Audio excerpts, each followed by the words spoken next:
So sana may notebook kayo, okay? Kasi mahilig ako sa notebook. Isulat nyo, ano yung hugot ko? What is my biggest why? Be concise, be very, very specific. Pauuwiin ko in 2026 or maybe July 2026 ang husband ko. What am I going to do now?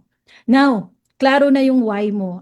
Marami tayong why, alam ko yan. Okay? So isa lang muna ang ilagay ninyo. Top one, pinaka-priority. And from that hugot, sasagutin ko ngayon kung ano yung mga effort mo, no? From being a food business owner, ano yung ire-ready mo to being a caterer?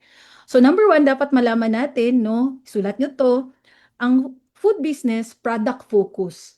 So if you are product focus, no? If you are a cafe owner, so meaning nasa pastry and sa coffee yung focus mo ngayon. Ang caterer naman, ang catering is event focus.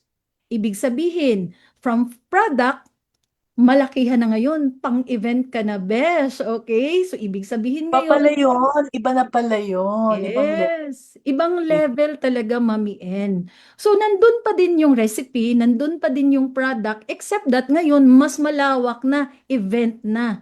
Okay? Kasi yung event, no, it's a special occasion sa isang pamilya. Kasal, binyag, patay, anniversary, kahit ano pa yan, kailangan yan ng pagkain.